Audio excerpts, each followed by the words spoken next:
নমস্কার সকলকে, ভালোবাসার রান্নায় সকলকে স্বাগত। ভালোবাসার রান্নায় আজকে ছাতুর শরবতের রেসিপি। এই ছাতুর শরবত আমি দুরকমভাবে দেখাবো, একটা নোনতা, একটা মিষ্টি। তোমাদের যার যেটা পছন্দ সে সেটাই করে খেতে পারো। এবং এই ছাতুর শরবতের বিষয়ে নতুন করে কিছু বলার নেই, এটা অত্যন্ত আয়রন সমৃদ্ধ, যেহেতু ছোলার থেকে তৈরি হচ্ছে আর কোনো তেল এখানে ব্যবহার হবে না, তাই এটা স্বাস্থ্যের দিক থেকে একদম উচ্চ স্থানে থাকবে। এখানে যাদের সুগার আছে বা যারা চিনি খায় না তারা এটা চিনি ছাড়াও খেতে পারেন। এটা অনায়াসে 2-3 ঘন্টা পেট ভর্তি রাখে। কাজের চাপে যদি ব্রেকফাস্ট না করা সম্ভব হয় তখন কিন্তু অনায়াসে এই ছাতুর শরবত এক গ্লাস খেয়ে নিলেই সেই অভাবটা পূরণ হয়ে যায়। চলো শুরু করি ছাতুর শরবত। প্রথমে আমি নোনতাটা দেখাবো, তারপরে মিষ্টিটা দেখাবো। এই ছাতুর শরবতে যা যা লাগছে সেগুলো হচ্ছে ছাতু, টক দই, একটু ধনেপাতা, লেবু, ব্ল্যাক সল্ট, প্লেন সল্ট, চিনি আমি গুঁড়ো করে রেখেছি, চিনি গোটা দিলে গুলতে অনেক সময় লাগে, তাই একটু গোলমরিচ, একটু জিরে, ভাজা জিরের গুঁড়ো। এখানে যদি কেউ গোলমরিচ না দাও তাহলে কাঁচা লঙ্কা খুব সরু সরু করে কুচিয়ে দিতে পারো, বীজটা ফেলে দিও। চলো এবার শুরু করি। আর যেটা লাগছে সেটা হচ্ছে ঠান্ডা জল। এই গরমে একটু ঠান্ডা জল দিয়ে ভালো লাগবে। আর এবার দিয়ে দিই এখানে এই ছাতুটা। এই ছাতুটা একটু ঘন করলে তবেই কিন্তু এটা ব্রেকফাস্টের অভাবটা পূরণ করতে পারবে। আমি এখানে 2 চামচ ছাতু দিলাম, কারণ এই চামচটা বড়। এই ছাতুর মধ্যে এবার আমি সামান্য একটু, খুব সামান্য দেব নুন, কারণ ছাতুটা একটু নোনতা লাগে। এই সামান্য একটু নুন দিলাম। তারপরে দেব সামান্য একটু বিট নুন। নুনটা কিন্তু প্রথমে সবাই কম দেবে, প্রয়োজন হলে পরে আবার দিয়ে নিতে পারবে। আচ্ছা, একটু ভাজা জিরের গুঁড়ো দেবো, 1/4 চা চামচ বলতে পারো এক গ্লাসে। আর দেব একটু গোলমরিচের গুঁড়ো। এগুলো সব কিছুই নিজেদের টেস্ট অনুযায়ী বাড়িয়ে কমিয়ে নিতে হবে। এবার আমি এই শুকনো উপকরণগুলো একটু মিশিয়ে নিয়ে অল্প অল্প করে আমি জল দিয়ে গুলবো। এখানে আমি ঠান্ডা জল ব্যবহার করছি ফ্রিজে। শরবতটা আমি ঠান্ডা করব, এই জন্য এইভাবে আস্তে আস্তে করে আমাকে পুরোটা গুলে নিতে হবে, যেন কোনো লাম্প না থাকে। ছাতুটা আমি গুলে নিয়েছি। একটা জিনিস মাথায় রাখবে, ছাতুটা খুব পাতলা করবে না। খুব পাতলা করলে এই টেস্ট আর এই যে পেট ভরা ব্যাপারটা সেটাও কিন্তু কম হবে। আর নুনটা যে যার নিজের টেস্ট মতো ব্যবহার করবে। এবার আমি এখান থেকে হাফ পাতি লেবু নেব। এই পাতি লেবুর রসটা এর মধ্যে দিয়ে দেবো। তবে এই পাতি লেবুটাও কিন্তু তোমরা নিজেদের টেস্ট মতো। সামান্য একটু ধনেপাতা দিয়ে দিলাম। বিহারি স্টাইল বা বিহার ইউপি স্টাইল যেটা, সেটায় এখানে কাঁচা পেঁয়াজ ব্যবহার করা হয়, কিন্তু আমি কাঁচা পেঁয়াজ ব্যবহার করছি না।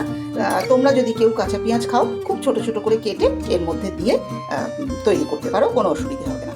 এটা আমি ঢেলে দিচ্ছি।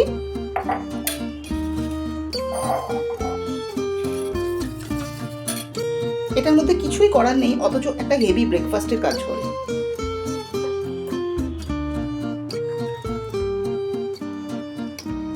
এইটা আমি খুব ঘন করিনি, আবার খুব পাতলাও করিনি। এবার এর ওপরে আমি সামান্য আর একটু 2-1 টুকু ধনেপাতা দেবো, আর একটু ভাজা জিরের গুঁড়ো ওপর থেকে দিয়ে পরিবেশন করছি। যদি তোমরা এটা বেশি ঠান্ডা খেতে চাও তাহলে তোমরা এর মধ্যে আইস কিউব ব্যবহার করবে। এটা হলো নোনতা শরবতটা। এবার আমি মিষ্টি শরবতটা করব। তার জন্য আবার আমি 2 চামচ ছাতু নিয়ে নেব।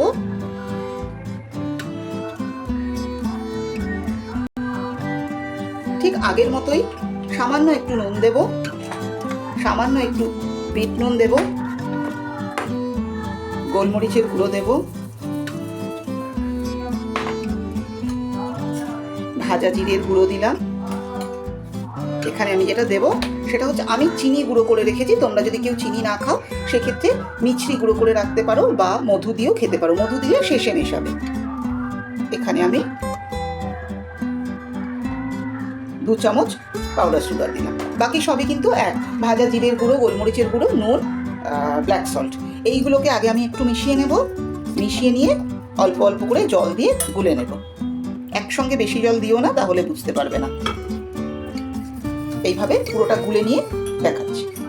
আমি এখানে এই চামচের 2 চামচ দই ফেটিয়ে নিয়েছি খুব ভালো করে। এই দইটা আমি এবারে ছাতুর সঙ্গে মেশাবো। তবে এখানে একটা কথা বলি, আমি এখনও লেবু দিইনি, কারণ এই দইয়ে সামান্য হলেও টক থাকবে, আর লেবুর টকটা এই জন্য বুঝে দিতে হবে।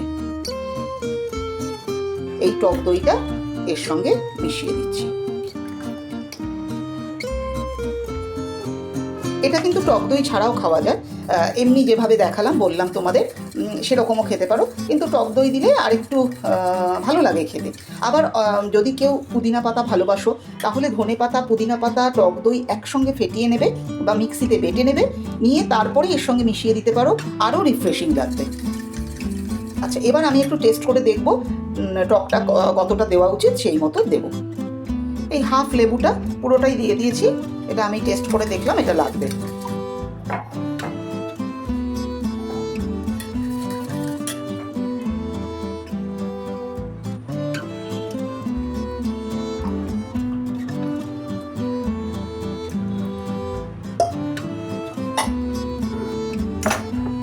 এবার এর উপরে আমি একটু জিরে ভাজার গুঁড়ো ছড়িয়ে দেব। যদি কেউ ধনেপাতা পছন্দ করো এখানে দিতে পারো, আমি এটায় দিইনি, দু রকম রেখেছি আমি, এটার মধ্যে ধনেপাতা দিইনি। এবং ঠান্ডা চাইলে অবশ্যই আইস কিউব দিয়ে ব্যবহার করবে। চলো এবার সার্ভ করে দিই। তৈরি হয়ে গেল আমাদের আজকের রেসিপি, ছাতুর নোনতা শরবত এবং মিষ্টি শরবত। এটা সকলে তৈরি করো, তোমরা যারা তৈরি করোনি এতদিন, তৈরি করে দেখো, ভীষণ উপকারী এবং পেট ভরে রাখে, কোনো ঝঞ্ঝাট ছাড়া 1 মিনিটে তৈরি করে ফেলা যায় যদি জিনিসগুলো হাতের কাছে থাকে। তোমরা সকলে তৈরি করে খেয়ে আমাকে নিশ্চয়ই জানাবে কেমন লেগেছে। ভালো লাগলে লাইক করো, কোনো সাজেশন থাকলে কমেন্টে জানিও। আমার চ্যানেলটাকে সাবস্ক্রাইব করো। সকলে খুব ভালো থেকো, সাবধানে থেকো। নমস্কার।